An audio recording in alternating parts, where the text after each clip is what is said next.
Et on est sorti en tous les cas de ce discours sur la colonisation qui est grave, Babette, parce que si on pose des problèmes comme ça, on sera toujours confronté à une dialectique de la décolonisation. Le devoir d'être cette fois le garant de l'indépendance nationale et des traités conclus par la France. Aujourd'hui, il y a une alternative à la guerre. Le gros des troupes est déjà au combat, mais l'état-major... I expect to be with a friend. Looking forward to having it with my family. Un pays qui est ami de la France. Et j'étais très heureux de pouvoir rencontrer le président des États-Unis pour parler avec lui. Kadhafi n'a pas renoncé au terrorisme. C'est probablement le prix à payer à ce moment-là qu'on le dise clairement.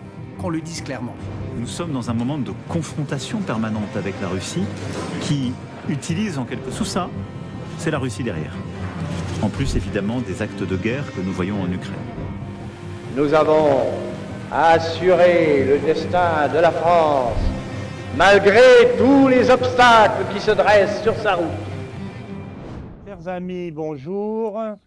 Nous sommes heureux de vous accueillir pour ce 3e épisode de notre série « La France dans le chaos du monde ». Aujourd'hui, après la vocation de la France, après la décolonisation de la France, nous allons parler des Outre-mer. Les Outre-mer, c'est une caractéristique française tout à fait extraordinaire. 550 000 km², c'est-à-dire l'équivalent de la surface métropolitaine, surtout 13 territoires, 11 millions de kilomètres carrés de surface maritime, ce qu'on appelle la zone économique exclusive, une diversité absolument extraordinaire entre les Antilles, la Terre Adélie, la Nouvelle-Calédonie, la Polynésie, Saint-Pierre-et-Miquelon, et à côté de ça, des problèmes que l'on connaît, qui sont ceux de la Nouvelle-Calédonie, qui sont ceux de Mayotte, et le fait, par exemple, qu'on n'a jamais fait, et ça c'est tout à fait incroyable, on n'a jamais fait le calcul de l'éventail et l'éventaire de nos ressources sur 11 millions de kilomètres carrés, c'est-à-dire la deuxième surface zone économique exclusive du monde. Nous n'avons jamais fait l'inventaire de nos ressources. Donc, qu'est-ce que pour nous représente cette zone? L'avons-nous oublié? Est-ce que nous ne l'aimons pas? C'est de ça dont nous allons parler. Et pour cela, nous accueillons Babette de Rosières, je pense que tout le monde connaît, qui est donc une chef de cuisine, une animatrice de télévision et une femme politique. Elle a les trois caractéristiques. D'abord chef. Hein. Et une passionnée des Antilles extraordinaire que je connais bien puisque son restaurant est à peu près à 2 km de chez moi. Un Maule dans les Yvelines. Un Maule dans les Yvelines, voilà, qui s'appelle... Le Jardin Créole en Yvelines. Le Jardin Créole en Yvelines, et qui a donc suivi le précédent qui s'appelait La Case de Babette. Voilà, c'est ça. Toujours à Maule. Toujours à Maule. Ensuite, nous accueillons Marc Fromager, qui est donc un spécialiste de l'humanitaire, qui a été directeur de l'AED, l'aide à l'Église en détresse, qui est une association caritative catholique, qui a passé 20 ans de sa vie à voyager, et qui est né à Nouméa. Donc, il sera à même de nous parler des problèmes de la Nouvelle-Calédonie et du monde pacifique, je dirais. Et puis également notre ami Paul-Marie, qui est donc aussi notre permanent dans cette émission et qui, lui, est en mesure de parler d'à peu près tous les sujets avec brio et avec beaucoup de générosité. Donc, première question que je voulais poser à Babette, et première question que je vous poserai à tous les trois, qu'est-ce que représente pour vous, qu'est-ce que c'est en fait cette France d'outre-mer? Oh là là, Qu'est-ce que c'est? quelle question. Allez, Babette. Moi, je dirais que c'est l'héritage de l'empire colonial français réparti sur 3 océans. Voilà l'image que j'ai, en grosso modo, quand on me demande ce que représentent les Outre-mer par rapport à la France. Mais il n'y a pas que ça. Il n'y a pas que ça. Parce que les Outre-mer, ce sont des oubliés. Vous savez très bien que personne ne parle des Outre-mer. Si, on en parle. On en parle quand il s'agit de météo. Quand il fait beau, on dit qu'il fait beau. Mais quand il s'agit d'un problème aussi, par exemple, qu'il y a une bagarre, qu'il y a quelque chose de terrible, d'atroce, on en parle. Mais sinon, on ne parle pas des Outre-mer.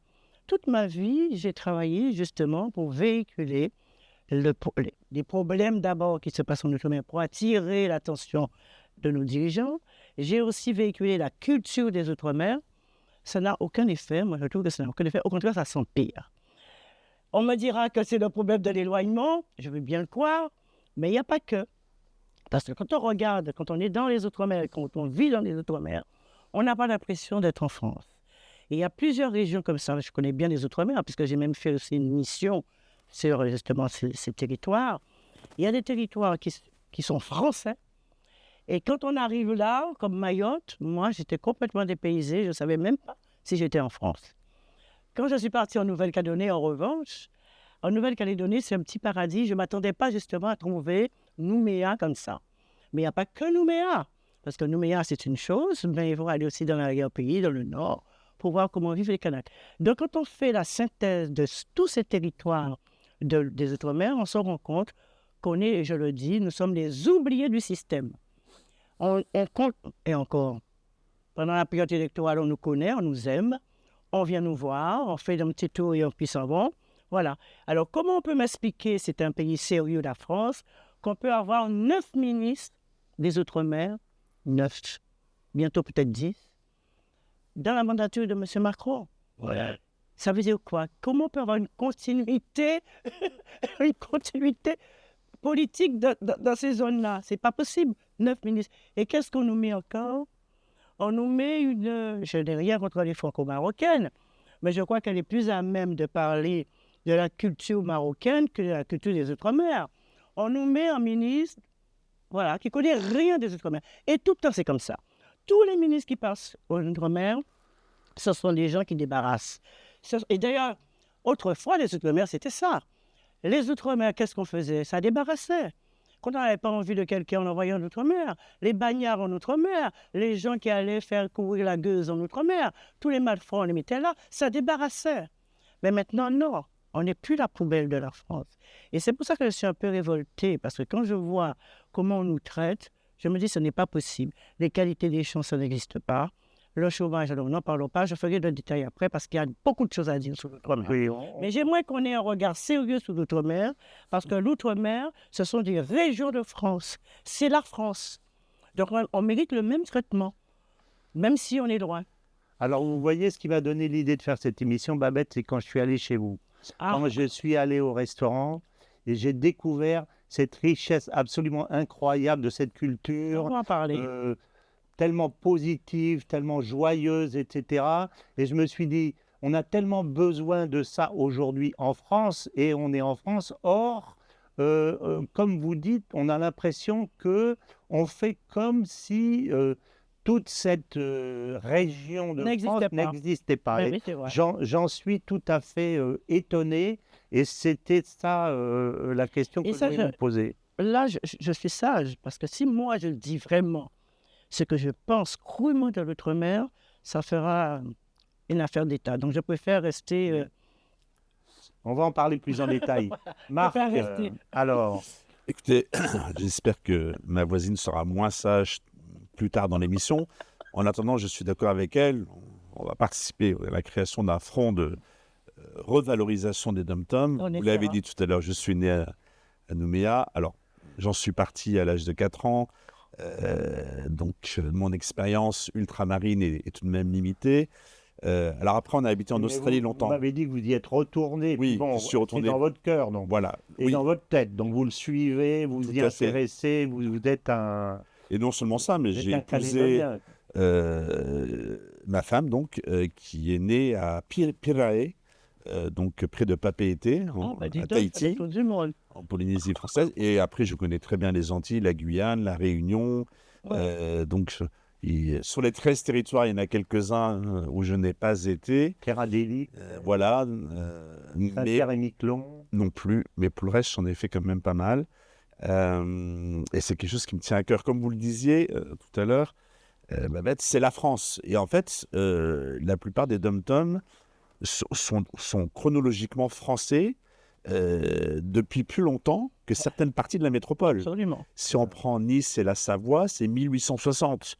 La Martinique et la Guadeloupe étaient françaises depuis 3 siècles. Voilà. Même la Calédonie, beaucoup plus récente, c'est 1853. Oui, c'est Donc, ça.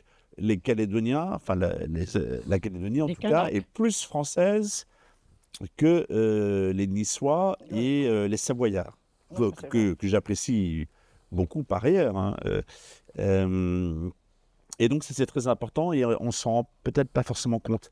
Ce qui est dommage et ce qui est triste dans effectivement ce manque de reconnaissance ou de valorisation, d'abord, c'est pour les habitants des dom-toms qui se sentent un peu exclus. Et c'est pas qu'un sentiment. Non, mais On c'est aura la l'occasion réalité. d'en parler. C'est la réalité. Des questions de justice sociale, de valorisation économique, etc. Donc c'est un problème pour eux, mais c'est aussi un problème pour la France, parce que si on n'en prend pas soin de ces territoires, le risque à un moment donné, c'est qu'on les perde. On est en train de les perdre. Et on est en train de les Ouais, perdre. bah oui. Et On va en parler. Tout ça. certains diront, ah oui, mais ils deviendront indépendants, etc. Alors ça, c'est un autre sujet, mais en fait, c'est pas comme ça que ça se passe. Le jour où on quitte la Calédonie, ça devient une terre australienne. Bien sûr, chez nous. Et si les Australiens n'arrivent pas à mettre le pied assez rapidement, elle sera chinoise, l'île. Mais elle sera pas indépendante, ça ne veut rien dire. Enfin, aujourd'hui, la Calédonie, c'est même pas 300 000 habitants. Comment est-ce qu'un pays peut, avec 300 000 habitants, tout seul, face à des questions logistiques, d'approvisionnement, ce sont des îles, c'est un peu isolé. Se débrouiller, on ne voit pas très bien.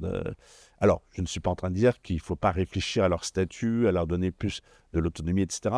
Mais la question n'est pas tellement là. La question, c'est que si nous perdons ces territoires, vous l'avez dit tout à l'heure, c'est 11 millions de kilomètres carrés. C'est le deuxième espace maritime après les États-Unis. Et encore, ça se discute. En fait, les États-Unis trichent un peu sur sur les côtes de l'Alaska. Oui, quelquefois, on dit qu'on est le premier. Voilà, bon, on s'en fiche. En tout cas, c'est un capital gigantesque qui n'est pas du tout valorisé suffisamment. On nous dit, on passe notre temps à nous dire que les richesses de demain sont dans les fonds marins, dans le sous-sol. Et alors, pourquoi est-ce qu'on ne s'en occupe pas? Pourquoi est-ce qu'on ne cherche pas On ne s'occupe pas plus, cher ami, des ressources qui sont sur le sol et pas sous le sol, parce que regardez la façon, par exemple, dont on exploite le nickel calédonien. Oui. Je veux dire, les 3 sociétés, je crois, qui s'occupent du nickel sont virtuellement en faillite parce que on n'a jamais construit un véritable plan d'avenir avec des investisseurs qui ont envie de rester, etc. Oui. Oui, mais c'est pour ça qu'en Australie, même en dehors du fonds maritime, il y a un désintérêt économique qui me paraît flagrant. Alors, la Calédonie, effectivement, peut-être par rapport au dom-tom, a cette exception de cette richesse minière qu'est le nickel. Voilà. Dans les autres dom-toms, il n'y a pas forcément de richesse sur place. Il y a du sucre. Potentiel, la première réserve du monde, je crois, en ce qui concerne le nickel. Je ne sais pas, parce que la Russie, le territoire est quand même plus grand aussi. Oui. Ils ont des réserves aussi. En tout cas, c'est une des principales réserves au monde de nickel. Vous savez qu'il y en a 2 réserves de nickel en Calédonie. Est-ce que vous le savez, ça? Il y en a 2 endroits, vous voulez dire? Oui, au nord, chez les Kanaks, il y a une réserve qui est complètement abandonnée parce que les Kanaks n'avaient pas les moyens justement d'exploiter. Et coïncidence, quand on a nommé Manuel Valls, c'est peut-être pas ma tasse de thé, il avait fait une feuille de route justement pour dire qu'il faut réouvrir cette mine de nickel qui est dans le nord de Alors, on va rentrer dans les détails de tout ça, bien entendu. Juste le nickel, un petit mot peut-être. Oui. Moi, je suis né en Calédonie parce que papa était géologue et il a fait sa thèse en Calédonie. Et c'est là qu'il a rencontré son épouse, ma mère, qui est arrivée, née à Madagascar, en Calédonie à l'âge de 4 ans. D'accord. Donc, ça veut dire que la famille y est depuis un moment déjà. D'accord. Et il a ensuite été embauché, à la fin de sa thèse, par la société le nickel. Voilà. D'accord.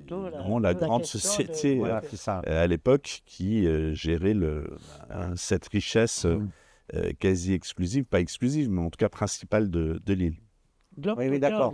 Globe-Trotter, il va partout. Oh bah, Comme oui, vous. moi je suis Alors, pas, Paul-Marie. pas tout à fait d'accord et sur certains points en complet désaccord avec tout ce que je viens d'entendre. Ah, très bien. Babette a chanté l'excellente chanson à chanter pour devenir secrétaire d'État au Dom-Tom, le 10e. On me l'a proposé. Hein. Ah bon, me l'a vous faites exactement ce qu'il faut. Alors, Je suis trop insolente. les deux si, c'est l'outre-mer français et l'héritier de l'Empire français, c'est faux. Ah non, c'est vrai. Alors si je finis, ça va. Paul-Marie, allez. Je vais vous dire en quoi c'est faux. Et c'est tout aussi faux que la métropole s'occupe peu ou parle peu de l'outre-mer. Ce qui est vrai, c'est qu'elle s'en occupe mal et qu'il y a bien plus de richesses, comme disait Macron, que nous ne pouvions en tirer. Mais sur ces deux points préliminaires, tout de même, Babette, non, l'outre-mer est le fruit constant de la démocratie. Car l'Empire français, quelquefois, veut tirer un trait sur certains liens, et ce sont les populations locales qui ne le veulent pas.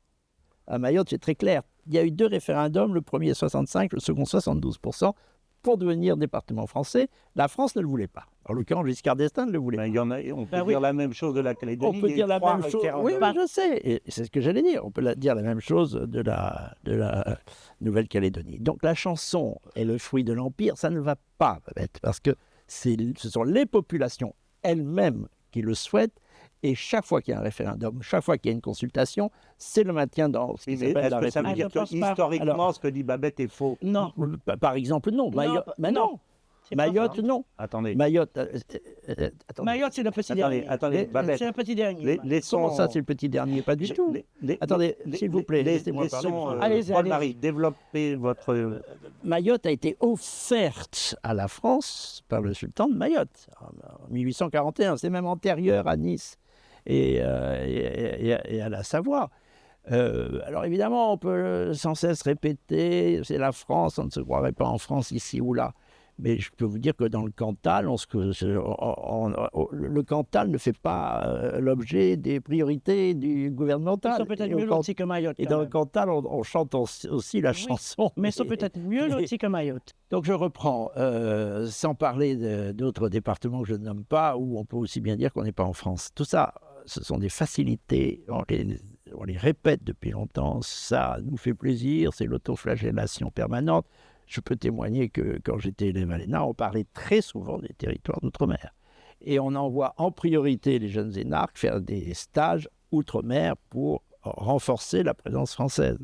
En tous les cas, c'était le cas il y a quelques temps. Je ne dis pas que j'en suis sorti la semaine dernière, mais malgré tout, il ne faut pas oublier que beaucoup de ministres sont originaires d'outre-mer, et pas simplement les secrétaires d'État ou les ministres à l'outre-mer. Il y a même eu un Premier ministre originaire d'outre-mer, c'est Raymond Barre. Alors, peut-être que vous voulez que tous les premiers ministres français soient issus de l'outre-mer, mais ça serait un peu Mais qui a excessif. parlé de Premier ministre? Pardon? On ne va pas parler de Premier ministre jusqu'ici, j'ai parlé des ministres des Outre-mer. Je sais, mais il y a des ministres, et y compris des premiers ministres, qui viennent d'outre-mer. Michel Debré, qui a été Premier ministre, le premier Premier ministre de la Ve République, a été élu de La Réunion. Alors, on ne peut pas sans cesse chanter la même chanson du délaissement. Ça n'est pas vrai. Ce qui est vrai, en revanche, et ça, c'est une grande interrogation dont parlait Marc tout à l'heure, c'est que les énormes richesses de l'outre-mer sont certainement le premier atout français. Il y a le second qui est la richesse agricole qui est inexploitée et même jetée par-dessus bord. C'est notre territoire métropolitain. C'est bien supérieur aux richesses que représente l'arme nucléaire, enfin en tous les cas supérieur, à mon avis, l'arme nucléaire ou notre siège au Conseil de sécurité avec lesquels on se gargarise régulièrement. L'outre-mer est présent dans nos esprits, beaucoup plus que les habitants d'outre-mer qui se croient seuls au monde et qui, pour chacun, disent « Ah, on parle de la Nouvelle-Calédonie, mais on ne parle pas de chez moi, la Martinique, j'ai entendu cette chanson. Ah, on parle de Mayotte, car lorsqu'il y a aussi pas un très beau temps à Mayotte, ça a été arrivé il y a quelques mois, des désastres, il y a un élan de solidarité pour venir en aide à Mayotte qu'on n'a pas vu pour beaucoup d'autres régions françaises, ma chère. Ah oui? Eh oui, bon. il y a eu des drames à Mayotte. Et ben, la solidarité française a marché à plein et quelquefois elle ne marche pas pour d'autres. Et Paul-Marie, Paul-Marie, une question que je... Vas-y, après je vais poser une question et après je te donne la parole. Termine, je t'en prie. Oui, non, la question qu'il faut poser, c'est un peu différent. Il faut bien poser la question. Je pense qu'il faut le faire dès le début de cette émission, émission qui est d'ailleurs la 3e de notre série. Alors, vous voyez bien, c'est l'exemple de ce que je dis. Nous avons commencé par la vocation de la France, une deuxième émission sur la décolonisation de la France. Décolonisation de la France, de la colonisation américaine, l'émancipation américaine, gros sujet. Notre 3e sujet, j'espère que nous aurons des dizaines, mon cher François, c'est l'outre-mer. Ce qui est bien la preuve que c'est une préoccupation française. Bien sûr. La question... Non, ce n'est pas une préoccupation française à ce stade. C'est une préoccupation de ma part. Oui, oui. Ce n'est pas tout à fait la même chose. En effet, François, mais c'est pas non plus de notre part. Oui, c'est pas non plus par hasard. Il y a une question précise à poser et ne pas partir sur de faux débats. Comment se fait-il que cette arme, qui est peut-être la plus puissante dont dispose la France, alors il y en a 3, hein, c'est-à-dire il y a les territoires d'outre-mer, il y a le domaine maritime qui en dépend et les zones d'économie, et au-delà de 12 km, je crois, c'est la zone économique exclusive. Bon. Et puis il y a troisièmement ce qui est permis par l'outre-mer territoire et par l'outre-mer domaine maritime, c'est-à-dire la puissance de notre marine, la marine non pas commerciale, la marine militaire, dont un amiral a démontré récemment en commission, je cherche son nom parce que j'ai peur de l'oublier, en commission des affaires étrangères, j'ai oublié son nom, qu'elle était à peu près la seconde du monde. Alors on a un péché, et d'ailleurs il faut s'occuper de cela, c'est le 2e porte-avions qui manque. Mais à part cela, la panoplie maritime française militaire est la 2e du monde. On se fait caresser les moustaches par la Chine, mais on a un atout que personne n'a, notre capacité géographique de déploiement. Aucune autre puissance ne l'a. Et un très beau livre, j'arrête là-dessus, de Richard Labévière, « Reconquérir la puissance par la mer ». En fait, il voulait dire reconquérir la souveraineté par la mer, parce que toute la France peut reconquérir sa puissance et sa souveraineté par la mer, montre que si les États-Unis ont des ennuis avec la Chine, ils auront besoin de l'outre-mer français, dans le Pacifique. Bon, donc, en grande partie, mais oui, et de la puissance maritime française. Donc, elle a cette capacité de déploiement que n'ont aucune autre puissance maritime au monde. Plus que la Chine, en tous les cas, et plus que les États-Unis, car d'une certaine façon, on marche en partenariat.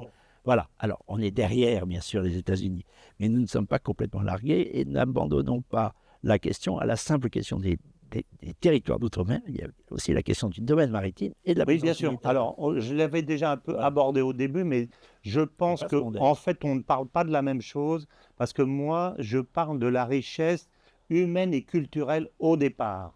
Et c'est vrai que sur ce plan, je n'ai pas l'impression qu'on passe notre temps à penser aux Outre-mer.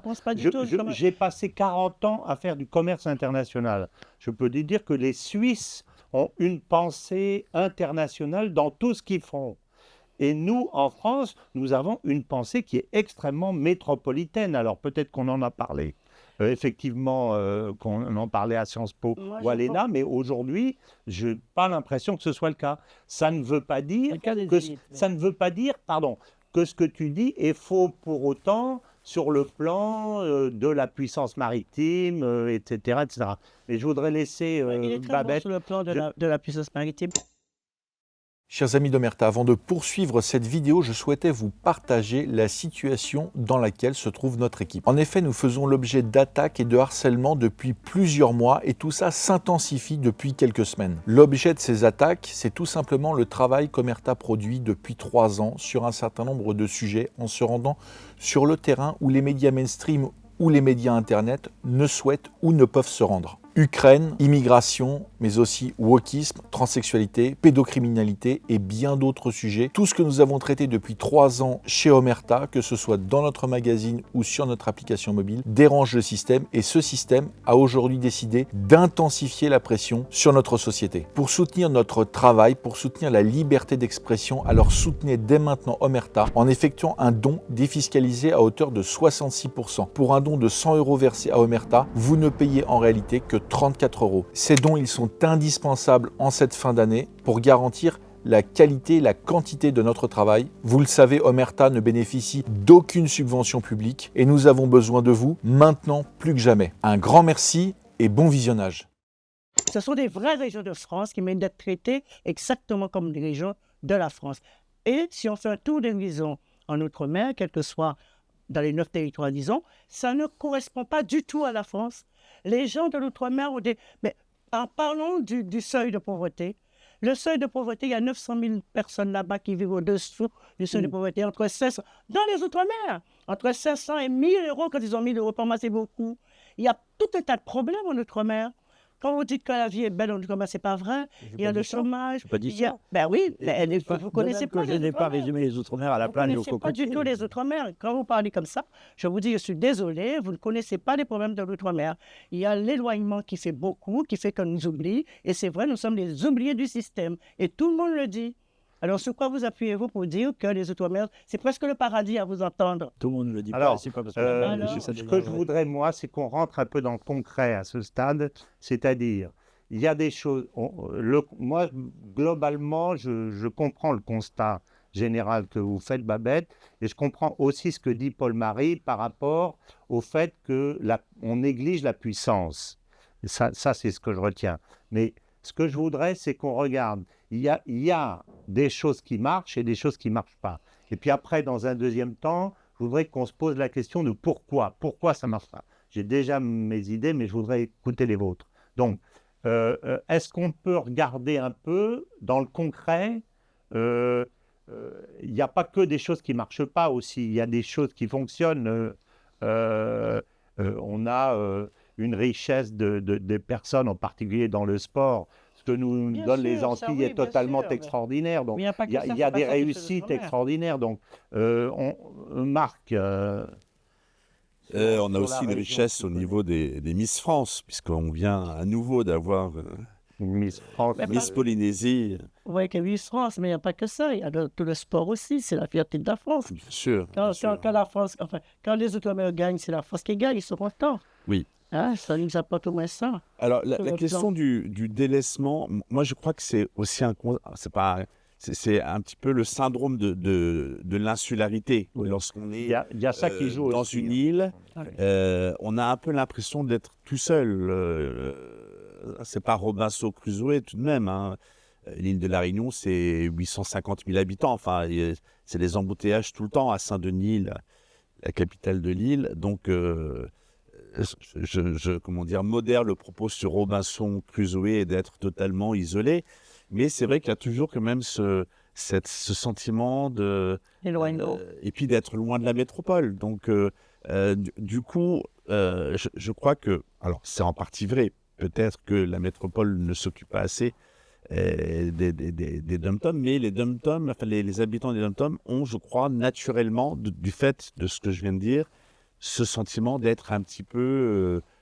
à l'écart, vous voyez. Et c'est là où il faut aussi pondérer les choses.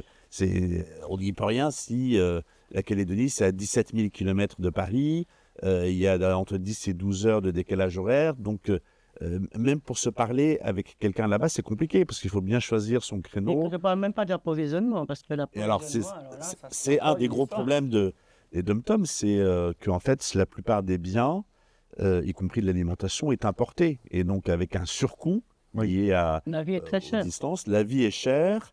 Il n'y a pas forcément beaucoup de travail, donc des taux de chômage très importants. Très élevés. Des salaires qui sont en général inférieurs à ceux de la métropole. La mortalité mais en général, plus élevés que ceux des pays alentours. Incomparablement. C'est ça la difficulté, en fait. C'est que lorsqu'on est dans les dom-toms, on se compare à la métropole.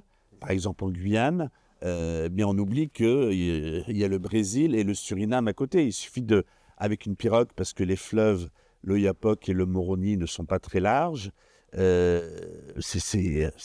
n'a rien à voir. Enfin, et typiquement, par exemple... Vous voulez dire en termes de niveau de vie? En termes de niveau de vie, voilà, et de pouvoir d'achat. Enfin, on est sur deux planètes différentes. Absolument. Et puis après, si on voulait aussi même...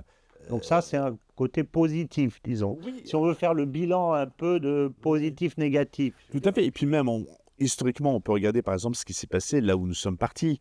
Les Nouvelles Hébrides, le Vanuatu, donc, qui était un condominium franco-britannique. On va dire que la partie négative, c'était la partie britannique. Mais en tout cas, c'était un pays, une île qui s'en sortait plus ou moins.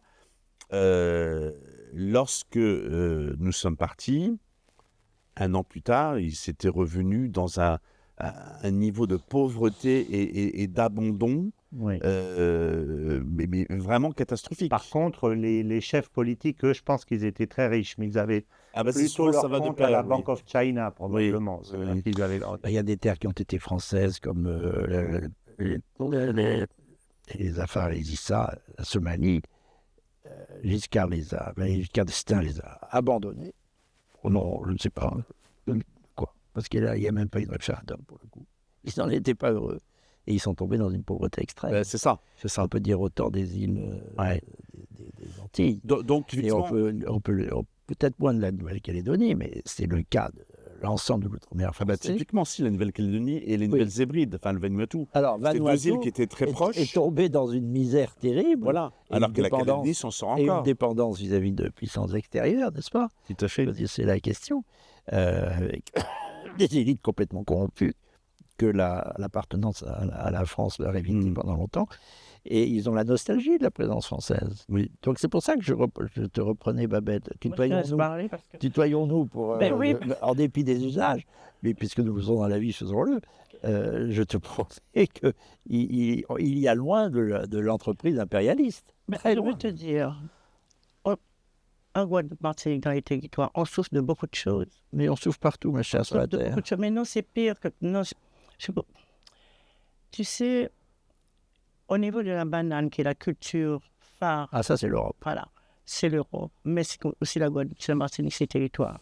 Il y a eu un problème de c'est l'Union européenne qui a cassé le monopole. Pollution énorme, qui est le chlordécone, qui a semé tout un tas de maladies dans ces pays-là. Jusqu'à maintenant, les gens souffrent de ce problème-là. On l'a arrêté. En France, on l'a continué dans les dom-toms. Pourquoi? Mais maintenant, même la maman qui allait son enfant ne peut pas parce qu'il y a du chlordécone partout. On est obligé de faire des cultures hors sol. C'est normal, ça? Il y a un problème d'approvisionnement terrible. Les gens ne peuvent pas s'alimenter comme il faut. Je suis allé... Le problème de la stérilité, il est national. Hein. Comment? Le problème de la stérilité, il est national. Écoutez, je suis désolé, je ne parle pas de stérilité, je parle simplement si la France a de moins en moins d'enfants, c'est à cause de la stérilité. La pollution. Laisse Babette terminer son propos. Il y a la pollution, il y a le chômage, il y a l'immigration. Tout ça, ça pourrit les Outre-mer. Quand on va, par exemple, à Cayenne, les Brésiliens viennent en masse chez nous. Et en plus, quand vous regardez, l'eau est polluée, tout est pollué là-bas. On ne peut pas boire de l'eau comme il faut là-bas. Tous les pays souffrent de manque d'eau, de manque de plein de choses là-bas. Vous ne vous rendez pas compte des problèmes qu'il y a là-bas? Oui, ce que je dis, c'est que le départ de la France, on ne les résoudra pas. C'est tout. Le départ de la France, on ne les résoudra pas. Et je dis aussi. Et la France fait quoi? On nous envoie des ministres inutiles qui ne servent à rien, qui ne nous apportent rien. C'est une pitié, le baratin des ministres. Mais non, qui se déplacent d'un département ou d'un territoire à l'autre et qui font des promesses et des promesses. Mais ils font un petit tour, ils s'en vont, ils ne foutent rien. Ça, c'est ridicule, mais ça, c'est le deuxième volet dont je parlais. Ce n'est pas la situation de base, c'est l'absence de politique qui nous permettrait de valoriser, sur une base d'ailleurs d'intérêt réciproque. Il faut que ce soit bien clair.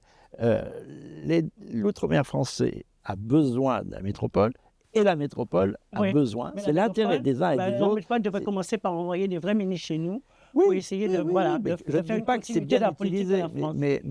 Alors, ce n'est pas le cas. C'est pas le cas, c'est une voie de garage. Ce qu'on n'en veut pas, on emmène chez nous. Je suis désolé. C'est comme ça que je vois ça. Est-ce que ça ne penses pas le cas des préfets? C'est pas le cas des préfets. Si je comprends ce que dit Babette, est-ce que tu penses que véritablement, au niveau politique en France, il y a une vraie prise en compte, un vrai intérêt de ce que représente l'outre-mer d'une façon générale, culturellement, sur le plan de la puissance, sur le plan Non, quand on... ça c'est évident. Il est évident Alors, qu'on on est quand n'est même pas à la d'accord hauteur- là-dessus. On n'est pas à la hauteur. C'est ce que dit Babette. On n'est pas à la hauteur de l'énorme enjeu. Voilà. Les souffrances terribles, Voilà. par exemple Mayotte, mais elles sont presque faciles à corriger s'il y avait un gouvernement français. Ah ben voilà. D'accord, C'est Voilà, le on est problème. d'accord donc. C'est le problème. Donc on tombe d'accord sur ce Mais point. c'est comme ça pour tous les problèmes. Ah ben, Pour écoutez, l'électricité, pour la sidérurgie, rien ne quels va que en soient les Outre-mer, de problèmes. toute façon, s'il rien y ne avait... va. Oui, rien ne va en France. Rien ne va. Voilà, rien En ne va en France, de France. toute façon, Quel Macron que a soit tué le la problème, France. De si toute nous façon, avions rien un ne va. gouvernement, je pense un gouvernement qui pense au bien public et à la puissance française, je n'ai pas de parler du bien public, évidemment, les problèmes ne seraient pas aussi aigus qu'ils le sont en métropole comme ailleurs. Mais en effet, parmi les priorités, il y a une valorisation de l'outre-mer. C'est pas très cher, par exemple. C'est François Asselineau qui, j'ai peur de citer le chiffre qu'il avançait, parce qu'il est passionné par l'outre-mer aussi. Voilà une personnalité française qui aime l'outre-mer et qui en parle très souvent, et qui la connaît par cœur. Protéger les frontières de Mayotte, pour faire en sorte que Mayotte ne soit pas envahie, car le problème de Mayotte, c'est l'invasion Mais c'est un des peu partout, Comores. hein, c'est un peu partout. Et en effet, tu Partout avais en raison à Outre-mer. propos de la Guyane. La de Guyane. la Guyane. Bon, mais s'il y avait des effectifs suffisants, et c'est pas énorme. Mais vous du savez, point de on a vue eu de- l'occasion c'est d'avoir tout des bons simplement- ministres là-bas. On a eu d'abord Gégaud qui a commencé à travailler, à faire quelque chose dans l'outre-mer. On l'a viré, on ne sait pas pourquoi. Il y a eu Caranco, le dernier, l'avant-dernier, là, qui est passé chez nous, qui avait vraiment une feuille de route.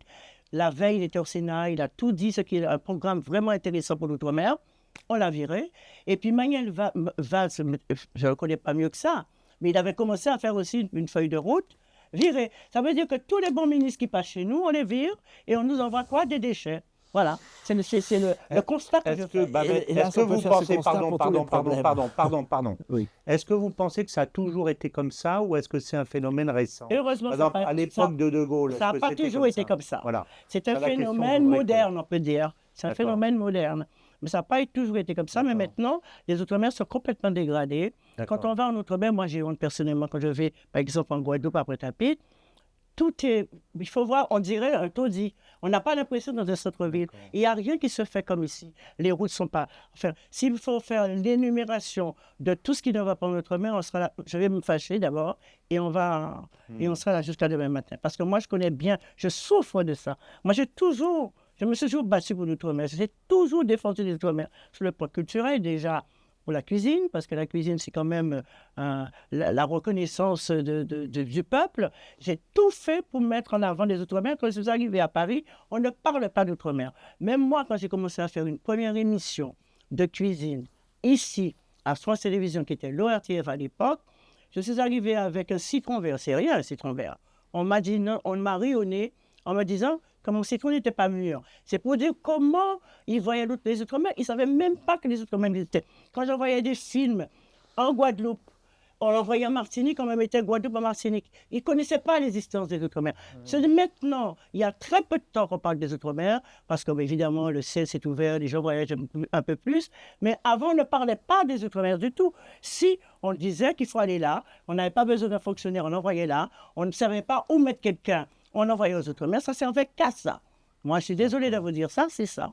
Général de Gaulle disait l'outre-mer est notre première priorité. Il a dit ça en 1962. Ah ben oui, mais c'est pas le cas de... Et j'ai le souvenir, pardon, je n'en parle plus après, j'ai le souvenir de Bernard Ponce, qui était ministre de l'Intérieur de Il Jacques était pas Chirac. mal, lui. Oui. Il était pas mal, alors. Et qui nous a dit, Philippe de Saint-Robert et moi, on allait le voir à propos d'une question de langue française sur laquelle on peut revenir d'ailleurs, parce que la francophonie est elle aussi très délaissée et elle aussi très importante. Mais comme l'école est délaissée, comme la justice est délaissée, tout est délaissé dans ce pays. Il faut regarder les choses en face. Et Bernard Ponce nous a dit, mes meilleurs préfets, mes meilleurs administrateurs, je les envoie outre-mer. C'est Bernard Ponce qui a dit ça. Est-ce que Bernard ça existe Ponce. encore maintenant? C'était il y a 25 ans. Ah ben voilà, moi je suis allé, j'ai fait une mission multiple. Je suis allé par exemple justement à Mayotte. Le préfet, je ne l'ai jamais vu, il ne s'est même pas déplacé. Et tout le monde me disait qu'il ne faisait rien. Tous les gens sont venus se plaindre à moi en me disant ce préfet, il ne fait rien, il est là, il vit sa vie, il ne fait rien. Et c'est comme ça tout Quand le temps. était-ce, Babette? Comment? Quand était-ce? Eh ben, ça fait même pas 2 ans. Oui, mais c'est ça. C'était sous le connu, c'est le connu Donc, qui m'a envoyé on là-bas. est d'accord qu'il y a, il y a quand même une dégradation sur ce plan. Est-ce que c'est ton avis, mon cher Moi, je crois qu'effectivement, en fait, que les dom-toms servent un petit peu de comment dire, focal, si on peut dire, sur ce qui se passe même en métropole. Lorsque vous dites qu'effectivement, on a l'impression que... Ça s'appelle Dromcom. Voilà, les dromcoms maintenant. Ouais, c'est ça. Effectivement, s'il fallait dire... Non, Oui, les c'est dom-toms, ça n'existe plus du tout. Non, c'est pour ça, Dromcom. ça s'appelle Ouais, les dromcom. Drom. Il y a un département et région d'outre-mer, collectivité. et comme c'est collectivité d'outre-mer. Oui, mais comme ça change tous les 6 mois, Bon, voilà, bon, en c'est plus, pas- tout le monde retient Ça- Dom-Tom. Ben oui, mais ça ne change rien. Comme Dom-Tom, juste un- Parce qu'en plus, dans les Drom-Com, il n'y a pas tout. Parce que par exemple, la Polynésie, c'est un pays d'outre-mer. Voilà. C'est les pommes. Ouais, c'est Vous voyez, donc après, si on, pays, voilà. si on rajoute Pays les rattaché à la abricots, République. Mais les je droits crois que c'est comme ça. les droits comme sont rattachés comme en France, pareil. On va en parler Les après de collectivités, ça c'est parce autre que chose. Un petit peu d'autonomie. moi qui regarde ça avec les yeux un peu de l'extérieur, je suis frappé, je suis véritablement frappé parce que j'ai le sentiment, et on va l'aborder après, qu'il y a véritablement une intention de dégager, de se débarrasser. Enfin, pour la Nouvelle-Calédonie, ça me paraît tout à fait incroyable parce qu'il y a eu 3 référendums. Mais en fait, si tu étudies les choses plus en détail, il y en a eu pratiquement 7 référendums. Mais le dernier a été repoussé. À chaque fois, les Kanaks ont dit on veut rester. Mais ils Parce veulent leur que eux, indépendance. Ils savent Oui. que quand, le jour où ils seront indépendants, ils seront tout la coupe. Oui, mais le vote kanak, Non, non, non. les Kanaks majoritairement ont dit qu'ils voulaient rester. Non, les Et on Kanaks ne se- veulent et pas on rester, s'évertue justement. à leur dire qu'ils doivent partir. Non, il ne va pas rester. Là, le chef Babette, qui va j'ai regardé très précisément les. Mais bon, Alors, je laisse Ils veulent pour, leur indépendance. sur ce point-là, ce que je disais, effectivement, lorsque vous dites, Babette, qu'on a l'impression que les Dom-Tom, tout est à l'abandon, mais c'est ce qui se passe en métropole aussi, vous voyez. Et il n'y a pas de différence. Donc, si, il y a une différence, si vous voulez. Mais ce que je veux dire, c'est que c'est pas comme si tout allait bien en métropole, l'État était parfaitement perfectionné en termes de maîtrise de tous les dossiers et qu'on ne faisait rien pour l'outre-mer. Vous voyez, on ne fait plus rien pour la métropole déjà. Donc, alors le problème pour l'outre-mer, c'est peut-être plus visible. En tout cas, les gens des Outre-mer s'en rendent plus compte. Oui, plus visible. Ça se pas risible. Mais non, c'est pas risible du tout. Non, je préfère être précis sur ce point parce que sinon vous allez. J'ai un peu peur de vous en fait même. Mais non, visible, c'est pas risible du tout. Et l'abandon même de la métropole n'est pas risible non plus. Mais qui cause l'abandon d'un? Eh ben ça c'est la question. Alors, On a l'impression que tout se délite et que pratiquement c'est voulu. Vous voyez. Eh ben ça, On va en parler. Mais on va en parler. par exemple, sur la Calédonie, ça remonte à il y a très longtemps. C'est Mitterrand qui a voulu, à un moment donné, pour se donner l'impression d'un décolonisateur, qui a lancé tout le processus. C'est pas Rocard. C'est Rocard comme en fait, Premier ministre. le grand homme, enfin l'homme qui a mis en route cette idée que Mitterrand était président. Et oui. Sur instruction. Et puis même encore là, aujourd'hui, Emmanuel Macron, il est question de se débarrasser de 2 petits îlots insignifiants au large des Nouvelles-Hébrides, Matthew et Hunter. Sauf que si on perd ça, on perd 350 000 km² de superficie maritime. Et tout est comme ça. On a l'impression qu'on est en train de brader le pays. Alors ça, il faut envoyer de l'argent pour l'Ukraine. Hein. Mais de l'argent pour les Dom-Tom, on n'en a pas. Alors, mais moi, on attend le budget. Mais on n'a pas d'argent pour la J'attends métropole. alors Marc, venons à la question suivante. Pourquoi? Quelle est la cause de cette... Bon, il y a un processus de dégradation générale, on en a parlé, qui est vrai pour tout ce qu'on fait, l'éducation, l'armée, enfin, il y a une dégradation générale. Et là, c'est particulier, et j'ai l'impression, moi, qui regarde ça un peu de l'extérieur, qu'il y a quelque chose de voulu et que c'est depuis longtemps. Alors, quelles sont les causes profondes de cet abandon ou de cette dégradation? À quoi vous les attribuez? Eh bien, moi, je ne suis pas dans le secret des décisions politiques, mais effectivement, l'impression que cela donne, c'est que on cherche à effacer la France. D'outre-mer Parce que la France d'outre-mer et la France tout court. Parce que ça, pour la noyer dans un ensemble ça date d'il y a européen. 40 ans quand même, ça. Donc, c'est pas juste une dégradation récente. Non, mais c'est pas Mitterrand, c'est Rocard, François. Mais Mitterrand a fait quelque chose de bien quand même. Parce que... Pardon, je t'ai Oui. interrompu. Non, je n'arrive pas à comprendre, d'autant plus qu'on l'a dit en début d'émission, tout le potentiel qu'on pourrait en tirer avec, encore une fois, cette approche gagnant-gagnant. Ça serait gagnant pour nous, mais ça serait gagnant aussi, clairement que c'est l'intérêt des bien uns sûr, et des pour autres. les habitants des Drom-Com, pour être dans l'acronyme actuel. Et on ne le fait pas. Et non seulement on ne le fait pas, mais on laisse tout ça partir à volo. je n'arrive pas à l'expliquer. Alors, Paul-Marie, c'est pour ça que je mettais une objection d'emblée à ce que disait Babette tout à l'heure. Il ne faut pas parler de l'impérialisme français. Pourquoi? Parce que c'est pas le. Je vous dis pourquoi. C'est pas le fait. Presque tout, enfin tous les territoires d'outre-mer aujourd'hui, ils s'émancipent quand ils veulent. Hein. Bon, ils le font pas, donc on est sorti de la problématique impérialiste. Bien, et on est sorti en tous les cas de ce discours sur la colonisation qui est grave, Babette, parce que si on pose des problèmes comme ça, on sera toujours confronté à une dialectique de la décolonisation. C'est pareil en Union européenne. J'étais député européen 10 ans. Chaque fois qu'on parle d'outre-mer français, on nous fiche à la figure l'Empire français pour que nous n'ayons même pas à défendre, par exemple, le privilège des bananes. Voilà. Donc, ce n'est pas la problématique du tout de la colonisation ou de l'impérialisme. C'est une autre problématique. C'est plutôt celle du contrat, c'est-à-dire gagnant-gagnant. Chacun a besoin de l'autre. Et c'est le point de départ. Pour bien poser la question et dire, en effet, que nos efforts sont insuffisants. Ils ne sont pas nuls. Par exemple, en terre Adélie, il y a plusieurs pays qui ont une partie de la terre Adélie. Il y a 2 portions de la terre Adélie qui sont exploitées et mises en valeur. C'est la portion américaine et la portion française. Les autres s'en fichent. Bon.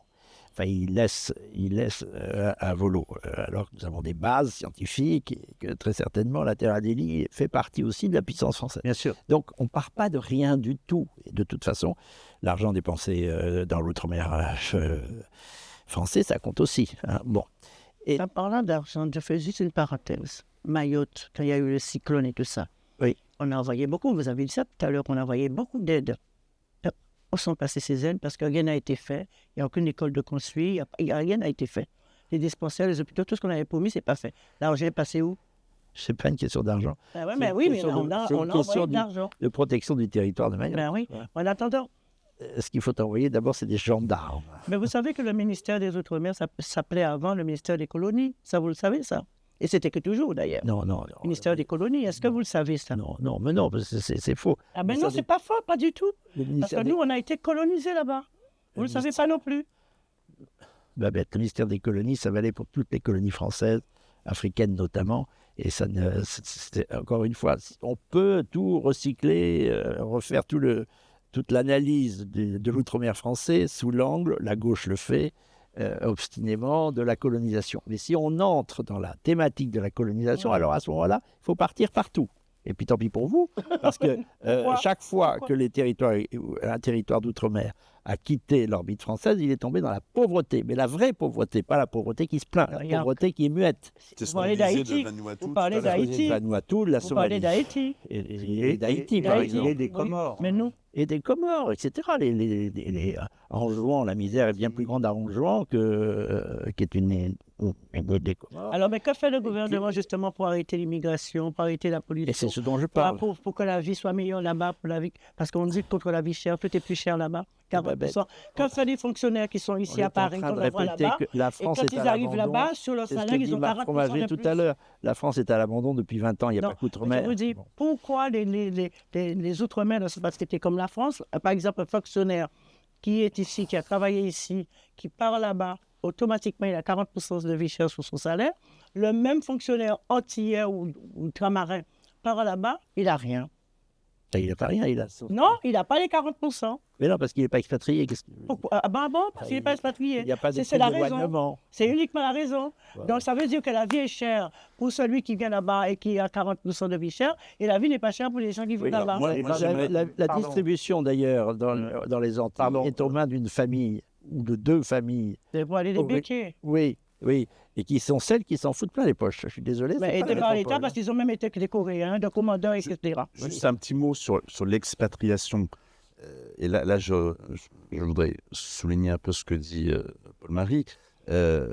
Lorsqu'un fonctionnaire de métropole part dans un dromcom ou même à l'étranger, il est payé plus. Pourquoi? Parce qu'il accepte de quitter son environnement où il a grandi, où il travaille, où il a sa famille, ses amis, etc. Ah oui, et donc... ça lui donne 40% de plus. Oui, mais c'est normal. Ah bon, pourquoi parce c'est normal? que c'est une compensation pour eh bien, il va pas voir ses amis, il va pas voir sa famille. En général, il vient avec sa famille. Hein. Oui, il vient avec sa Il famille. vient avec sa famille. Sa femme et ses enfants. Oui. Il va pas voir ses vieux parents. Et quand Il l'outre-mer va est pas ici, voir ses cousins. quand les outre-mer sont ici, on aurait dû faire la même chose. Parce que les outre-mer sont ici, on ne va pas de notre famille, on va briller, on n'a pas plus. On n'a pas plus notre famille. Oui, enfin, je voulais juste dire que l'expatriation, c'est pas une question qu'il faut absolument favoriser la métropole au détriment des DROMCOM. C'est juste normal, ça se fait partout. Et encore une fois, sur un plan humain, ça s'explique. Bien sûr, ça peut être intéressant dans une carrière d'être envoyé ailleurs qu'en métropole, mais la nécessité de compenser, et encore, on compense beaucoup moins qu'avant. Avant, lorsque vous étiez dans le privé et que vous étiez expatrié, vous aviez une villa, vous aviez plein d'avantages. Maintenant, ça a beaucoup baissé. Vous voyez.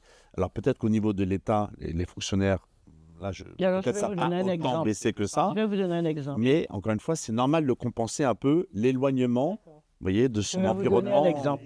J'ai un préfet antillais qui est de la Martinique. On l'a envoyé en Tahiti. Et il n'a pas eu les 40%. Pourtant, il n'était pas dans sa famille martiniquaise, il était éloigné de tout, et il n'a pas eu les 40%. Ah ben ça, c'est pas bien. Ah ben oui, mais c'est comme mais ça. En même temps, tout la Polynésie, c'est... Tout ça, c'est comme ça. Oui. Bon, il y a 2 poids, 2 mesures. Alors, ce qu'il faut fixer une fois pour toutes dans notre conversation, qui se polarise sur la question de la pauvreté, des différents niveaux de vie. Ce n'est pas le cas, par exemple, à La Réunion. Hein. Enfin, plutôt une ville prospère. Il y a 850 000 habitants, comme vous le disiez. On y vit plutôt bien. Bon, en tous les cas, c'est incomparable avec tout le reste de la région. Ça, c'est ça. Je crois, Nouméa aussi, d'ailleurs. Bon. Évidemment. Les gens qui vivent à Nouméa vivent bien. Bref. Et puis, il y a des gens qui vivent très bien aux Antilles, Babette. Non. Et aussi bien... Oui, c'est ça. Oui, aussi bien Guadeloupe qu'en Martinique. Ils vivent très bien. Ah oui. Et ils ont aussi beaucoup d'avantages pour prendre l'avion, etc. Il faut pas... Ce larmoiement déplace le problème. Voilà. Le problème, c'est qu'on s'intéressera... Écoutez-moi. On s'intéressera à l'outre-mer quand on aura pris conscience de l'énorme atout qu'il représente dans la carte géostratégique française. On s'intéressera, vous venez de dire, on s'intéressera à l'outre-mer. Oui. Donc, ça veut dire qu'on ne s'intéresse pas du tout. Ben, écoutez, c'est le b.a.-ba. S'il y a un contrat... Mais on est d'accord, on ne s'y intéresse pas suffisamment aujourd'hui. Mais on ne s'intéresse pas non plus à la métropole. Intérêt des uns, intérêt des autres. L'intérêt de la puissance française, ça ne vous intéresse pas. Moi, ça m'intéresse beaucoup. Il faut poser le problème en ces termes. L'outre-mer représente une carte maîtresse et il faut en parler. Il faut dire pourquoi. Il faut parler des ressources rares en Nouvelle-Calédonie, y compris ces terres rares que tout le monde cherche et qui sont en Nouvelle-Calédonie. Mais je crois qu'il y a 17... Il y a 17 minerais rares en Nouvelle-Calédonie. Il y a même la mer immédiate. Les 2 plus profonds lagons du monde sont l'un à Mayotte, l'autre à Nouméa, qui est une véritable merveille du point de vue scientifique d'ailleurs. À quoi s'ajoutent les possibilités d'exploitation en termes de ressources alimentaires, puisqu'il est assez probable que d'ici un siècle, on peut voir quand même un peu loin, les ressources de l'outre-mer, telles que l'Ifremer, pas avec assez de moyens, c'est entendu, commencent à les penser et les exploiter, referont de la France une puissance agricole, mais agricole par l'agriculture maritime. Bon, à quoi s'ajoute aussi un élément, là je ne fais que poser la question, peut-être qu'on y reviendra, mais j'ai peur qu'on n'y revienne pas, un élément culturel. Parlons justement du Pacifique. Rocard, car François, c'est Rocard qui s'est excité sur le largage. C'est ce que j'ai dit au début. Le fait d'avoir prévu, par exemple, 3 référendums au départ, pourquoi 3 ? Oui, parce qu'il fallait voter jusqu'à ce que les gens finissent par partir. Jusqu'à ce qu'ils disent on s'en va. C'est ça, c'est la métropole. C'est quand même bizarre comme impérialisme, c'est la métropole qui veut se débarrasser de l'outre-mer. C'est pas l'impérialisme. C'est plus précis que ça. C'est une certaine forme de pensée de gauche. Oui, je pense. Antinational, en tous les cas. Oui, tout à fait. Moi, je pense que c'est ça. Pourquoi Rocard, François ? C'est intéressant. Ça met la puce à l'oreille de bien des choses. Rocard est un des rares, avec Couve de Murville, Premier ministre protestant qui a eu la France. Bon. Ça vous fait peut-être penser à l'incident Pritchard. Vous oubliez peut-être cet incident, mais il était intéressant. Il y avait un brave pasteur protestant en Nouvelle-Calédonie qui a mené campagne sur l'indépendance de la Nouvelle-Calédonie sur le thème « Pas de catholiques dans le Pacifique ». Pas de catholiques dans le Pacifique. C'est la chanson qu'on chante beaucoup en Australie. Que viennent faire les catholiques ? Évidemment, les autres puissances américaines d'un côté, chinoises, etc. C'est la même chanson. Or, pensez tout de même à cette zone d'avenir qui est le Pacifique. Il est évident que l'Atlantique n'est plus le centre du monde du tout. Il est transféré au Pacifique avec les puissances états-uniennes, chinoises, indo-chinoises, russes maintenant, australiennes, etc. Eh bien, il y a au milieu de tout ça une puissance catholique qui est la France qui dispose de 2 outre-mer. On ne mesure pas l'importance que ça peut avoir pour la France en cas de conflit et en cas tout simplement de, comment peut-on dire, dans la conception du monde. Vous savez, on a publié dans le Nouveau Conservateur un numéro, pas spécial, un numéro sur le Pacifique, ce qui montre d'ailleurs que l'outre-mer nous intéresse.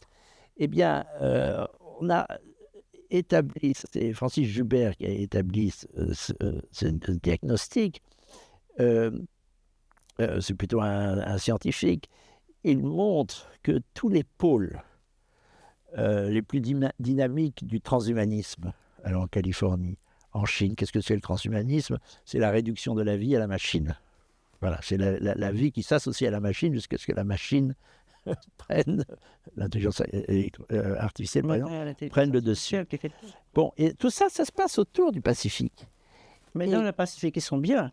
Ils sont très bien. Et un président, ils gèrent même leur truc, c'est pas mal. Hein? Qui ? Ben, je parle de la Polynésie. La Polynésie, la Polynésie, ils sont très, très bien. Mais moi, je ne parle pas simplement de la terre, je parle aussi du domaine maritime. Je fais une parenthèse. Qui dépasse. Pensez par exemple qu'une entreprise comme Google est en train de fixer son siège dans le Pacifique, en construisant une ville sur la mer. C'est vous dire les perspectives de développement pour le monde entier.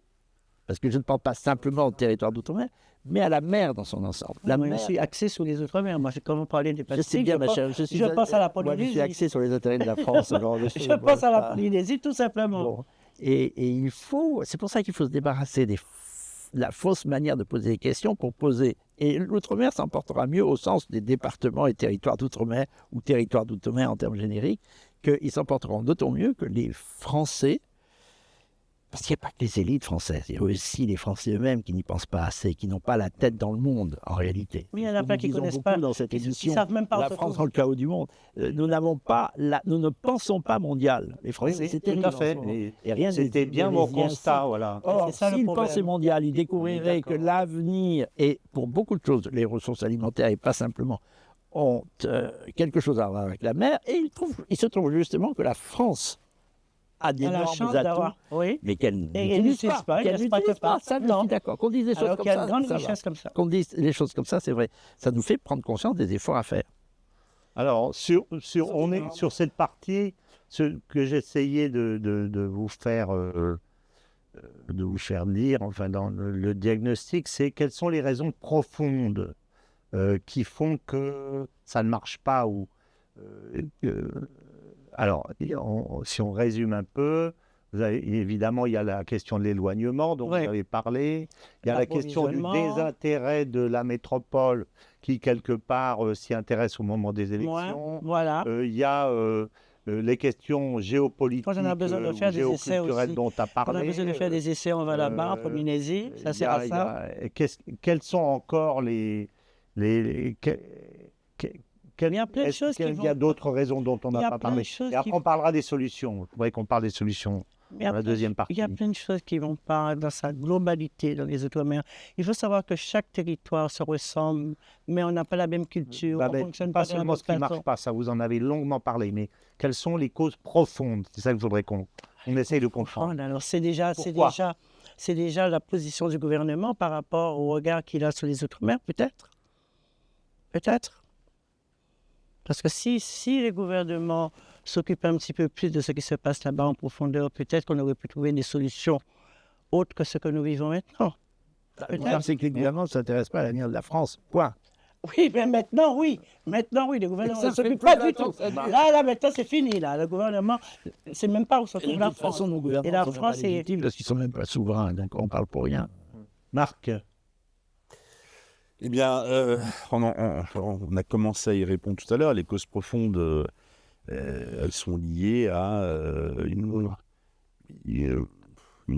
espèce de déclassement, mais presque voulu de la France, de la part de nos élites. Et là, on ne parle pas que de nos territoires ultramarins, mais même de la métropole. Et donc, ça se voit peut-être plus dans les territoires, mais c'est un peu le même syndrome. Alors après, il y a deux manières de voir les choses. On le disait tout à l'heure. Effectivement, lorsque dans les DROM, comme on se compare à la métropole, évidemment, on est moins bien lotis. Mais si les habitants des DROM-COM se comparent à leurs voisins immédiats, les choses ne vont pas si mal que ça. Donc, le sort est quand même plus... Il vaut mieux habiter en Guyane qu'au Suriname, hein, et à Mayotte qu'aux Comores. Même si Mayotte est envahie de Comoriens. Mais justement, si elle est envahie de Comoriens, c'est bien que les Comoriens sentent que c'est mieux d'être à Mayotte qu'aux Comores. Donc, après, on n'a peut-être plus les moyens de s'occuper de tout ça. Et donc, à un moment donné, la question, c'est de voir qu'est-ce qu'on peut en faire, quels sont les atouts. Et il y en a, on en a parlé à plusieurs reprises. Et certainement, dans l'avenir, des richesses qu'on pourra exploiter, y compris dans les fonds marins. Et là, ça sera bénéfique aux deux parties. Mais quand est-ce qu'ils vont faire ça? Métropole. Ils ne le font pas, en tout cas. Pour le moment, non. Alors moi, j'ai peut-être une autre explication à vous donner. Je ne sais pas ce que vous en pensez. Parce que si vous voulez, je compare un peu la façon dont on vit aujourd'hui avec ces distances avec la façon dont on vivait au Moyen-Âge. Où l'Europe était couverte d'universités, que ce soit Salamanque, que ce soit Paris, que ce soit en Allemagne, en Italie, etc., etc. Et on voyait des hommes qui étaient de cultures fort différentes, parce qu'entre un Espagnol du sud de l'Espagne et un Français ou un Irlandais ou un Allemand, vraiment, c'est des cultures très différentes. Et ces hommes se déplaçaient, se voyaient. D'abord, ils avaient une langue commune, ils parlaient tous le latin, mais il y avait véritablement une communauté, je dirais, une communauté, je vais dire un mot multiculturel, je vais dire ça, et en même temps unie par la chrétienté et le christianisme, totalement extraordinaire. Est-ce que vous ne pensez pas aujourd'hui que le fait que notre société aujourd'hui soit extrêmement déspiritualisée, parce qu'au départ, qu'est-ce qui fait que cette communauté où il y a des gens de Mayotte, des gens de Nouvelle-Calédonie, des gens de Saint-Pierre-et-Miquelon, des gens des Antilles, tout le monde se sent faisant partie d'un même corps social, je veux dire. Est-ce que la déspiritualisation n'est pas aussi un élément grave de perte de ce corps social? Qu'est-ce que tu en penses? Oui. Mais ça, c'est l'individualisme. L'individualisme qui va de pair avec la déspiritualisation, avec l'idée qu'il y a des choses qui nous dépassent, notamment la nation française, et le monde entier, la pensée du monde qui est si présente dans tes ouvrages, mon cher François, la nécessité pour les Français de penser le monde dans son ensemble, c'est beaucoup plus que l'aide directe, Babette. Cette manière d'être français en pensant le monde dans son entier, qui peut aider l'outre-mer, justement. C'est indirect. Ça ne participe pas d'une politique directement d'assistance ou d'aide. C'est la pensée du monde. Et pendant longtemps, la France a eu cette pensée du monde. Je n'oublierai jamais, on ne doit jamais oublier que le dernier mot de Louis XVI sur l'échafaud était « Avons-nous des nouvelles de M. de la Pérouse ?» qui était au fin fond du Pacifique. Mais pour moi, un Antillais, c'est un frère, si tu veux. Oui, moi, j'ai cette vision chrétienne. C'est le monde entier qui est un frère. Comment? C'est le monde entier qui est un frère. Oui, mais si tu veux, j'ai l'impression que véritablement, c'est ma famille, mais je me mets à la place de gens aujourd'hui qui sont véritablement dématérialistes. Ils se disent, mais qu'est-ce qu'on en a à foutre? Voilà. C'est ça qu'ils se disent. En plus, on doit payer, en plus, ça ne marche pas, et en plus, ils ne sont pas contents. Renvoyons-les à leurs îles et à leur... et puis qu'ils se débrouillent tout seuls. Je pense que c'est ça le problème aujourd'hui. En grande partie, c'est ça. C'est ça. Donc il y a... Les Outre-mer, Voilà, c'est ça. Il voit un problème. Là, tu mets le doigt sur l'essentiel de la question. Bah, c'est c'est ça. notre façon de penser notre univers immédiat. De penser la communauté dans laquelle on vit. Notre intérêt immédiat, c'est l'individualisme doublé du matérialisme. Voilà. La capacité de penser le monde ensemble. Voilà, la voilà. part qu'on peut prendre à son... Voilà. Et d'un autre côté, le véritable matérialiste, il se dit, mais là, on a les meilleures mines de nickel du monde, avec le premier client en face qui s'appelle la Chine. On va virer tous les Kanaks et les Caldoches qui nous embêtent, on va mettre beaucoup d'argent là-dedans, on va exploiter ça, on va faire du pognon, et on va en faire la première mine du monde. Ça, si tu veux, c'est la méthode américaine au bout. Mais nous, on est...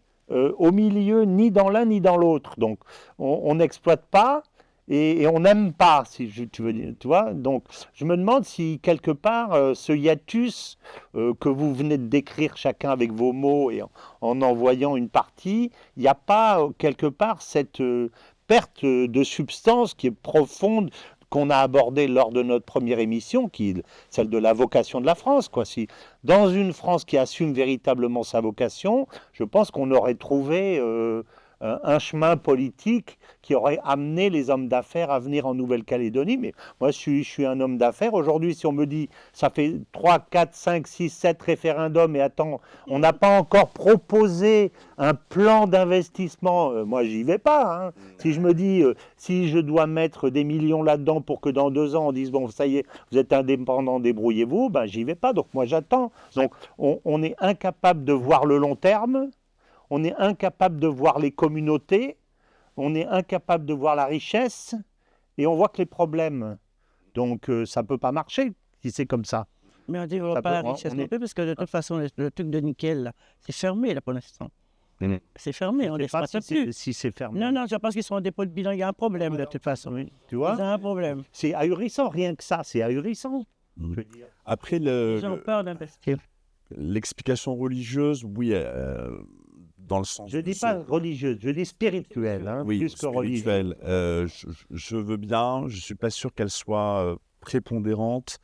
C'est plutôt le concept de nation, la fierté d'appartenir à la France, à une culture commune, même si chaque territoire a sa propre culture. Est-ce qu'on valorise ça ou est-ce qu'on dévalorise ça précisément? Ben, c'est en métropole qu'on dévalorise. On dévalorise partout. Oui, on le dévalorise partout. Donc il n'y a plus d'attachement, il n'y a plus de sens de la communauté, il n'y a plus de fierté. La France, il y a un athlète, même l'Europe, la France. On est d'accord. On parle que de ça. Mais et ça, c'est la France. Quand ils gagnent, c'est la France. Oui, c'est normal. C'est la France. Oui. Mais pour faire autre chose, c'est pas la France. Parce que typiquement, si on prend juste spirituel et pas religieux, Mayotte, ils sont essentiellement musulmans. Oui. Ça ne les empêche pas d'être français. Mais donc si c'est juste... je semblais comprendre que c'était parce qu'il y avait cet attachement à la foi chrétienne. Oui.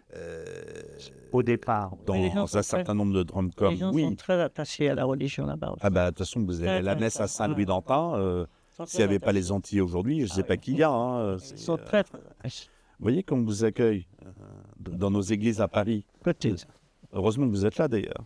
C'est pareil pour Saint-Sulpice, qui est la plus grande église. Oui, c'est ça. Les églises à Paris. Et même en d'ailleurs. Saint-Sulpice est rempli de... L'Île-de-France, vous voyez. C'est notre lien avec les grandes à la médaille miraculeuse du Bac.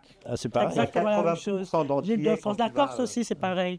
Babette, quand on va rue du Bac à la médaille miraculeuse rue du Bac, 80% d'Antillais là-bas. Oui, je sais, on est très croyants, mais ça ne suffit pas. Mais ça ne suffit pas. Non. Alors, dernière partie, si on a fait le tour un petit peu des problèmes, si maintenant on vient aux solutions, donc qu'est-ce qu'on peut faire concrètement en dehors des idées générales, de dire il faudrait que, etc. Qu'est-ce qu'on peut faire concrètement pour changer cette situation et pour faire fonctionner ce qui ne fonctionne pas? Je pense qu'il faut donner un petit peu plus d'autonomie aux Outre-mer parce que ça leur permettra de prendre la vie autrement. Moi, je dis aussi une chose, que les Outre-mer devraient s'assumer aussi, ne pas rester là à attendre éternellement que la manne arrive. Si on leur donne les moyens pour pouvoir faire des choses chez eux, il y a plein de métiers qu'on peut développer en Outre-mer. Et si on développe ces métiers-là, on pourrait avoir une vie meilleure. Mais ce n'est pas le cas. Ce n'est pas le cas maintenant. Donc ça veut dire quoi? Ça veut dire qu'il faut un plan, oui, un il faut faire programme de travail, Voilà, exactement. un plan il faut de une développement, feuille de si on route peut dire, de développement des Outre-mer. Et si on fait une bonne feuille de route, je pense qu'on arrivera à faire des choses en Outre-mer. Il demande que il y a trop de chômage. Il y a des choses qu'on peut faire en Outre-mer. Moi, il y a une chose que je regrette, c'est qu'il y a des gens en Outre-mer qui se contentent d'avoir le RSA. Ça aussi, c'est un petit défaut. Ils se contentent d'avoir le RSA et puis c'est tout. Non, ils ne sont pas motivés. Il n'y a rien qui les motive. Les jeunes à 12 ans sont partis, ils ne travaillent pas, ils errent dans les rues. Il y a plein de choses qui devraient se faire et qui ne se font pas. Donc ça crée en Outre-mer un désordre et les gens sont complètement démotivés. Qu'est-ce qu'il faudrait, donc dans une feuille de route de cette nature, je ne sais pas, essayer pour les Antilles, parlons des Antilles, sur le plan économique, qu'est-ce qu'il y aurait sur le plan économique, déjà, quand on emmène des choses, des produits en Outre-mer, il faudrait que ça soit un petit peu moins cher, parce que les gens subissent la vie chère. 40% dans tout, ça c'est vivable. Même pour les produits de base, hein. Quand je parle des produits de base, je parle du lait, du pain, c'est trop cher. Déjà, trouver un système pour qu'on n'ait pas des prix aussi élevés là-bas. Et ça va alléger, je pense, déjà sur l'économie de l'Outre-mer. Et puis, il y a l'octroi de mer aussi, qui fait beaucoup de tort. Et ça, on ne pourra rien y faire. D'accord. Ça ajoute encore... Est-ce qu'il ne faut pas aussi valoriser mieux les Outre-mer? Mais oui, c'est ça que j'ai dit. C'est ce que j'ai dit. Mais comment faire? Mais comment faire pour valoriser? Moi, je valorise. Oui, voilà. Je valorise, moi, à ma façon. Parce que moi, je le sais, mais je le valorise. Mais comment faire pour valoriser le territoire? Puisqu'on n'en parle plus, on ne parle presque pas. Oui, mais par exemple, les associations, elles existent. Les associations font plus de travail que les cuisine, font plus de travail que les ministres. On a reçu. Les associations font plus de travail concret que les ministres. S'il n'y avait pas les associations, on serait perdu. D'accord. Marc, il faut développer le milieu associatif. Mais moi, j'ai fait un salon de la gastronomie des Outre-mer. Pourquoi? Vous savez que quand je suis arrivé ici en métropole, j'avais du mal à m'imposer parce que les gens ne comprenaient pas. Donc, il y a beaucoup de gens. Et puis un jour, je me suis dit, il y a 10 ans de ça, je me suis dit, je vais créer un salon pour mieux faire comprendre la culture des Outre-mer. Parce que les gens ont des clichés. Et ce salon-là, j'ai réuni les 9 territoires. Et là, les Français de l'Hexagone se sont rendus compte qu'effectivement, il se passe quelque chose. Et effectivement, que nous sommes Français, mais nous n'avons pas la même culture. Et c'est à partir de ce moment-là que les gens, je pense, ont commencé à aimer un petit peu plus l'Outre-mer. Ça a l'air de rien, mais par le simple fait de faire un salon de la gastronomie des Outre-mer, que les gens viennent, ils parcourent des allées, ils découvrent des produits qu'ils ne connaissent pas, ils ont une autre point de vue sur l'histoire même de l'Outre-mer. Oui, mais c'est très important. Regardez, je vous prends un exemple de la Bretagne. Regarde ce que c'était la Bretagne pour beaucoup de gens, ils ne savaient même pas ce que c'était. Est arrivé à l'Unstivel dans les années 60-70. On a redécouvert la culture bretonne, la musique bretonne, etc. Il faut des passeurs et des héros culturels quelque part pour faire connaître. Et après, ça vient. Mais par rapport, je reviens au salon, il y a des micro-entreprises en Outre-mer qui voudraient venir ici pour exposer leur savoir-faire. Ils ne peuvent pas. Parce que c'est trop cher, le déplacement, c'est trop cher. Ils ne sont pas aidés. Mais même moi, quand je vais à ce salon, je mets mes propres deniers, je ne suis pas aidé pour faire ce salon. Mais ça fait 10 ans que je le fais. Et c'est pour ça que j'encourage les gens des Outre-mer de venir ici pour pouvoir valoriser leur culture. Et c'est important. Tout à fait. Et je le fais. Et le salon, je le refais là cette année. Je le refais l'année prochaine. Une des grandes difficultés, effectivement, ça reste pour l'avenir de ces territoires, comme pour la métropole d'ailleurs, c'est le chômage. Et ce sont des populations assez jeunes en général. Et vous l'avez dit, Babette, à l'instant, des jeunes qui errent dans la rue, qui sont drogués, etc.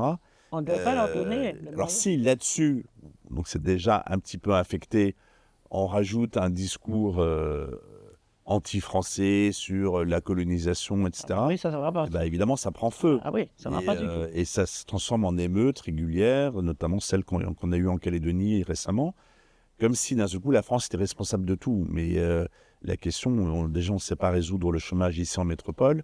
C'est des questions structurelles. Comment est-ce qu'on occupe les jeunes? Comment est-ce qu'on leur donne leur donner les moyens de faire des choses. on évite d'abord qu'ils se droguent aussi. Comment est-ce que... Ah, mais ça, c'est partout en France. Et ça, c'est des questions, c'est pas lié à le rapport entre la France et les Dromcom. C'est un problème vraiment très qui se développe de plus en plus. Et voilà, qui s'aggrave en plus avec le temps. C'est ça le problème de l'avenir de ces territoires, c'est que cette population qui est majoritairement jeune, si elle ne trouve pas qui a pas débouché. de débouchés, sur le problème spécifique de la Nouvelle-Calédonie, qu'est-ce que tu penses comment est-ce qu'il faut prendre le problème, comment est-ce qu'on peut résoudre ça? Le problème de la Calédonie, selon moi, c'est tout ce qu'on vient de dire, mais en plus de ça, on a depuis maintenant 3 décennies ou plus, en tout cas certains, pour des raisons politiques, envenimé la situation en incitant les Kanaks, en tout cas un certain nombre de chefs, en fait, il y a une prime à la révolte, c'est-à-dire plus on manifeste, on fait du bruit, plus à un moment donné, l'État français signe des chèques et finit par une surenchère à la violence, mais qui va dans le mur, parce qu'à un moment donné, parce qu'en fait, in fine, ces gens-là ne veulent pas l'indépendance. Qu'est-ce qu'ils vont faire quand ils seront indépendants? Il n'y aura plus personne pour leur signer des chèques. Et pourtant, ils prennent l'indépendance, ils veulent l'indépendance. Oui, mais parce que ils le veulent. Mais il faut leur donner. Il faut leur donner. Les chefs ou les populations? C'est les chefs, surtout, je pense. Oui, c'est leur intérêt de ne pas avoir l'indépendance. C'est leur intérêt. Avant, ça se passait très bien. Il n'y avait pas de difficultés. Mais quand on parle de Calédonie, les Kanaks veulent l'indépendance. Ils veulent leur indépendance depuis longtemps. C'est pas ce que montrent les élections. Pas certain du tout. C'est pas ce que disent les chiffres. C'est les Caldos qui votent, c'est pas les Kanaks. C'est les Caldos. Ils votent aussi. Oui. Puisque au contraire, il y a une partie des Caldos justement qui n'ont pas le droit de vote. C'est ça. Ceux qui sont S'ils ont restreint les critères Moi, par exemple, je ne pouvais pas voter en Calédonie. Oui. Donc c'est normal. C'est non. Je ne sais pas, j'y suis né. Oui, mais vous n'habitez pas là. Il y a le droit du sol en France. Donc, un Algérien, un Malien de Bamako, il est ici, il a le droit de voter. Il est français, il est ici, voilà. Il faut aller là-bas, prendre une adresse là-bas et vous votez.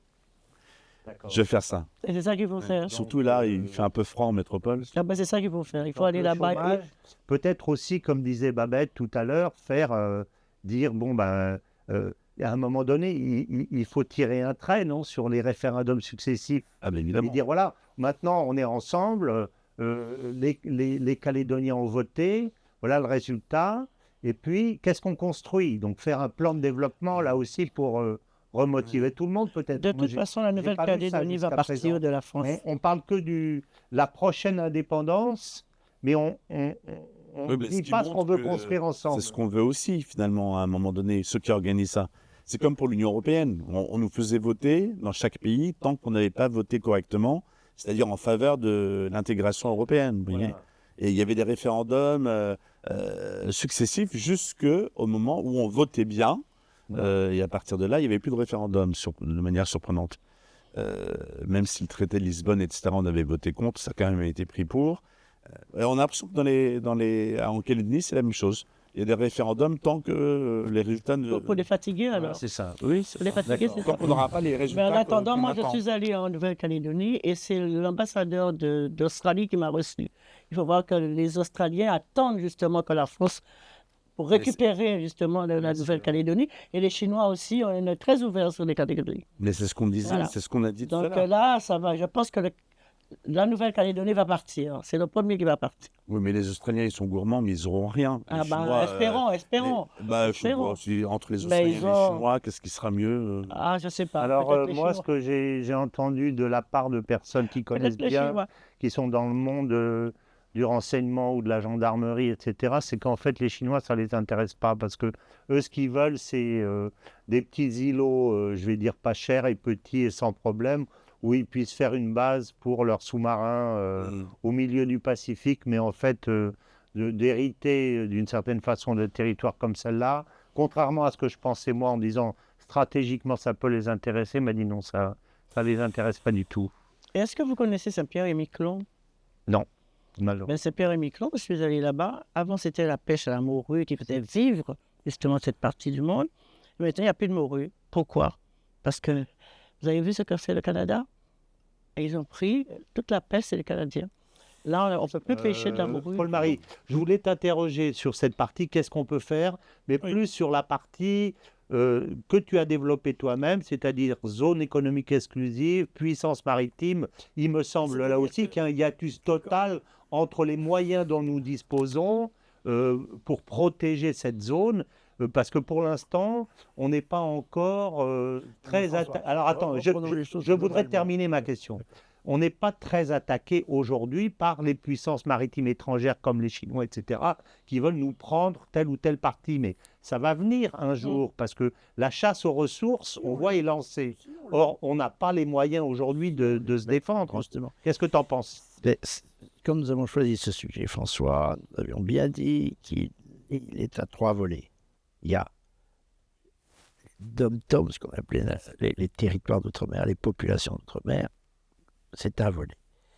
Il y a un second qui est le domaine maritime et principalement l'énorme zone économique exclusive. Bon, il y a un troisième, c'est la puissance militaire maritime. Voilà, c'est ça dont je voudrais te faire parler. Je voudrais simplement attirer votre attention, mes chers amis, sur le fait que la politique, ça a une logique. C'est une logique propre. C'est-à-dire que c'est la vraie grande politique.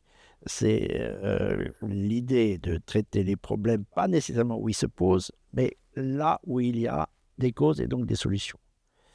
C'est la problématique de la cotère. Si vous avez une lésion sur la cuisse, une lésion cancéreuse, on peut faire ce que font les médecins russe, on peut mettre un cotère dessus et on cache. Bon, puis on met un petit peu de produit, une pommade, etc.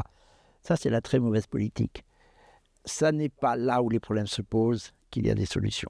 Le détour politique, l'intelligence politique consiste à aller chercher des solutions ailleurs que là où elles se posent. Et s'il y a des difficultés, en effet, je ne les nie pas, et je connais certainement pas trop mal l'outre-mer, chère Babette. C'est pas là que sont les solutions. Les solutions sont ailleurs. Et c'est ce que je suis en train de dire. C'est justement en partant des autres cercles, des autres volets de la question maritime. C'est en questionnant notre inappétence, notre silence. C'est pas le silence de la mer, c'est le silence sur la mer. C'est là qu'il faut nous interroger. Et si on arrive, et c'est à mon avis là qu'il faut mettre le paquet, à faire comprendre aux Français et aux élites françaises que nous sommes une puissance maritime, ce qu'ils ne savent pas. C'est par là qu'on résoudra la question des populations d'outre-mer, en donnant du sens. Voilà, en donnant du sens. Il faut qu'il y ait un contrat, c'est votre intérêt, c'est aussi l'intérêt de la métropole et de la France tout entière. Si on redonne du sens, c'est-à-dire que si on parle de puissance maritime, si on a une politique, mais aussi économique, hein, je répéterai, l'exploitation des fonds sous-marins, c'est une énorme richesse économique, agricole, je dis bien agricole. On n'en fait rien. Oui, je dis qu'on n'en fait rien, mais je suis en train de chercher des solutions. Je ne constate pas en permanence les béances, parce que les béances, elles sont partout. Mais si on voulait avoir une grande politique, il faut commencer, non pas par mettre un cotère sur la lésion cancéreuse, mais commencer c'est la politique. Alors il faut attendre des siècles. Alors. Il ne faut pas attendre des siècles. Oui, il faut commencer par valoriser. C'est ça. Par valoriser la mer, et c'est comme ça qu'on viendra. C'est comme ça que l'on viendra en aide. Un exemple. Il n'y a pas assez de métropolitains dans les outre-mer. Ah, vous croyez? Et voilà. Ah, vous croyez? Et ben voilà. Ah, ben dis donc. J'ai tout dit. Alors, il n'y a pas assez de métropolitains. Il n'y a pas assez, non. Donc ça veut dire quoi exactement? Il faudrait envoyer il faudrait on n'envoie que des nullards là-bas. Voilà. Mais Pierre-Marie, on n'envoie que des nullards qu'on envoie chez nous. Ils viennent pour aller chercher des coquillages qu'il n'y en a presque plus. Ils font un petit tour et s'en vont. Mais si, c'est comme ça que ça se passe là-bas. Vous êtes à côté de je ne dis pas ce qui se passe ici, Babette. Mais je parle de là-bas. Je parle de là-bas. Les solutions, il n'y en a pas. Il n'y en a pas pour l'instant de solutions. S'il y a par exemple des ingénieurs, s'il y a des chercheurs, s'il y a, on peut dire aussi des ingénieurs agronomes ou bien des enseignants, outre-mer, il y a une plus grande, et même des touristes d'ailleurs, parce que c'est inadmissible qu'il y ait si peu de touristes à Mayotte. Alors il y a une époque, moi je suis issu de 3 générations de polytechniciens, on envoyait la fine fleur des écoles d'ingénieurs françaises. Moi je suis né au fin fond du Congo. Mon père était polytechnicien, je suis né au fin fond du Congo. Oui, donc il y a une appétence. Ma mère est née à Hanoï. Il faut qu'on nous retrouve. On envoyait les élites. Il n'y a plus maintenant. Pour la France du grand large, il y a une appétence. Je répète, c'est la phrase de Louis XVI. Avons-nous des nouvelles de Monsieur Lapérouse? C'était sa grande préoccupation. Et si on revient, c'est peut-être impossible, c'est peut-être trop tard. Alors, on peut continuer à achever de se ruiner en envoyant des millions et des millions dans les Outre-mer. C'est le tonneau des Danaïdes. Il faut reprendre les choses politiquement, c'est-à-dire redonner à la politique française toute sa dimension maritime, y compris sa puissance militaire, y compris la conscience de ce que rapporte économiquement l'exploitation des ZEE, des zones économiques exclusives. Et c'est par là que reviendront des populations métropolitaines, et il le faut, en Outre-mer, sur les territoires d'Outre-mer, et que les populations trouveront un sens. Voilà. Sinon, je répète, si on continue à dire c'est le produit de l'impérialisme français, c'est de la colonisation, la problématique de la colonisation, elle mène à quoi? À la décolonisation. C'est-à-dire que dans 15 ans, il n'y aura plus d'Outre-mer français, on ne parle pour rien, ni de la mer, ni de la puissance maritime, mais il y a déjà plus d'Outre-mer. Il y a déjà plus d'Outre-mer, puisque il y en a déjà plus. Cette conversation n'a pas d'objet. Chers amis, on va s'arrêter là. Ça a été un échange passionné. Moi, j'en ai retiré beaucoup de choses très positives. Babette avec sa passion, Marc et sa connaissance du monde, Paul-Marie et sa passion. On a essayé de donner quelques solutions. Et puis, donc, la prochaine émission, ça sera en janvier, à ce moment-là, sur la question des grandes questions financières, voilà, sur les questions financières et sur les oligarchies françaises. Voilà.